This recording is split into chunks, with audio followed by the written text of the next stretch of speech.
Hi, Kugla. Today I've got a question for you.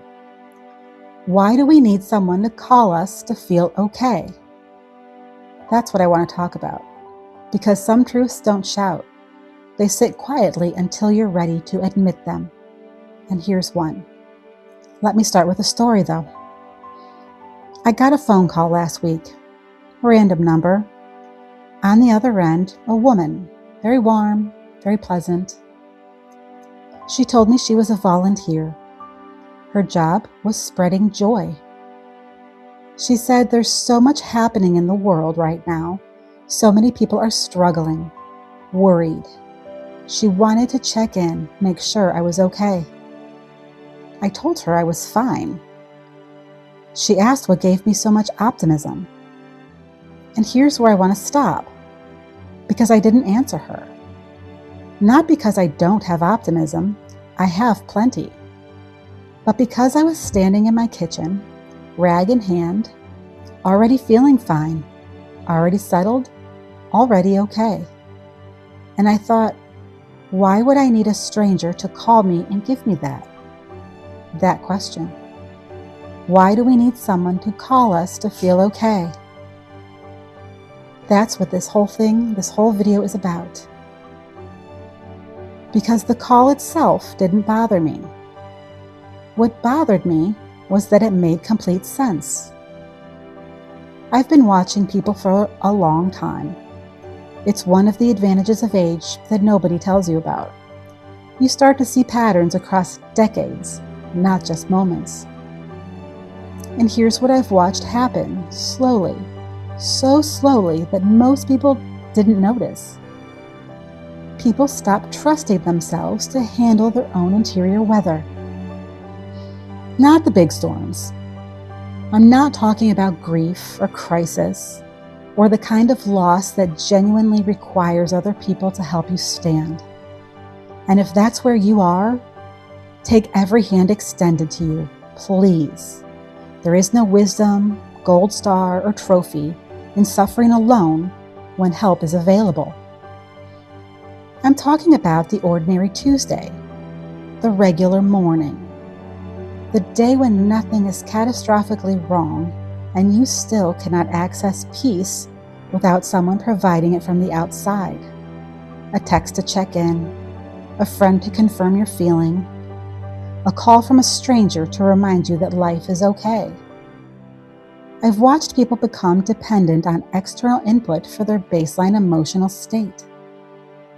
And the troubling part isn't that they need support. The troubling part is that most of them don't even realize it's happening. Here's the specific thing I see, and I want to name it plainly. People stopped sitting with themselves. Not in a complicated way, not in a way that requires a retreat or practice or a teacher, just the ordinary act of being alone in a room, doing a task, being quiet, without immediately reaching for the phone, without texting someone, without checking in, without needing noise to fill the space. Silence started to feel like something was wrong, so they filled it. And the more they filled it, the worse they got at generating their own steadiness. I watch people who can't make a decision without running it past 3 people or the entire internet first. Not because the decision is complicated, because they've stopped trusting their own instincts.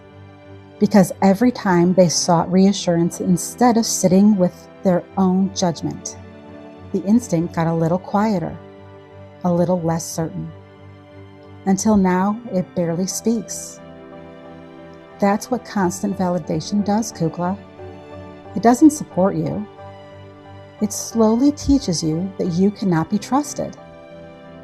I watch people who cannot tolerate an uncomfortable feeling for more than a few minutes before they need to broadcast it, process it with someone, turn it into content, or numb it entirely. They were never taught that feelings pass on their own, that sadness is a visitor, not a resident, that anxiety sat with quietly, often dissolves faster than the conversation you'd have about it. That emotional regulation, real regulation, is something you build inside yourself, not something someone delivers to you. We didn't just normalize seeking support, we replaced self-trust with it. And I say this not to be harsh. I say it because I love you and somebody has to say it. Now here's the part where I have to be honest about something. I didn't always have this. People look at someone who seems settled and assume they were born that way, that the calm comes naturally, that they never needed reassurance, never waited for a phone call, never looked to someone else to tell them they were going to be okay. That's not my story. I've needed people in my life deeply. There have been periods, real periods, not just difficult days, where I was not okay and I needed other people to help me find my footing. So I'm not standing here telling you that needing people is weakness.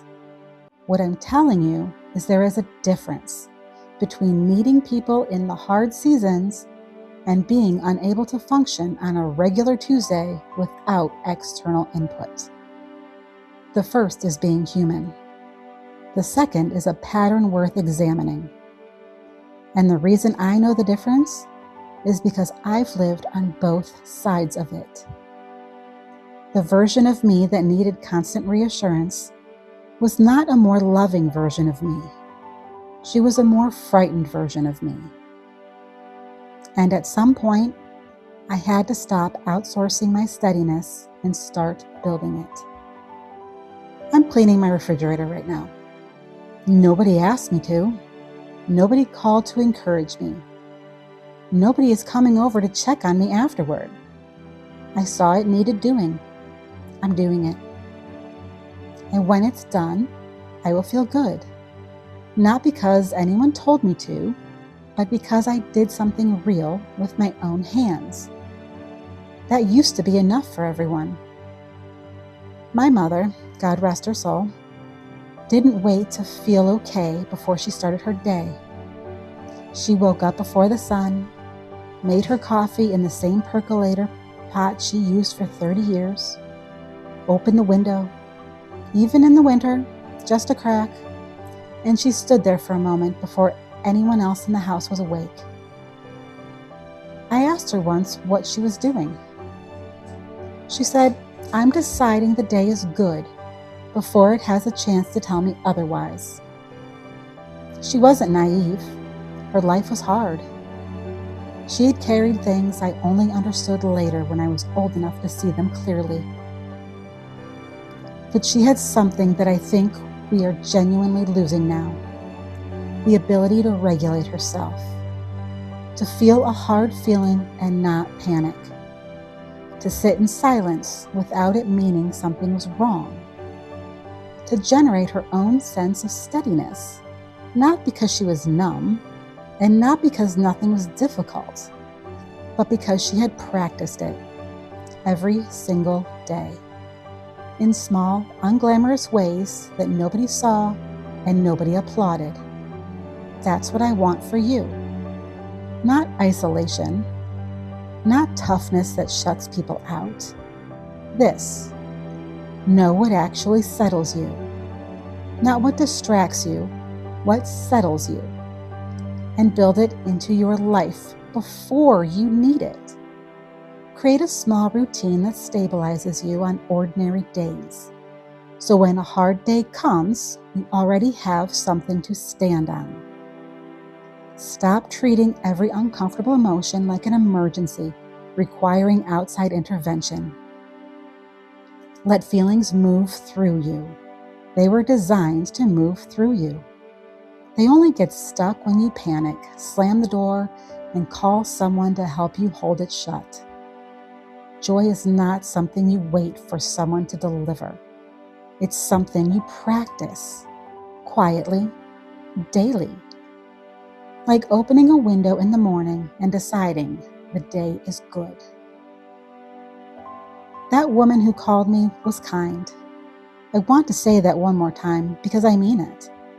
The world is genuinely better for people like her. But you should not need a stranger to call you to remind you that your life is still yours and it is good. You already know that. You just have to stop waiting for someone to confirm it. And here's what I want you to think about before I come back. Most people, when they hear what I've said today, will immediately think of someone else who needs to hear it. A friend, a family member, someone who can't make a decision without a committee.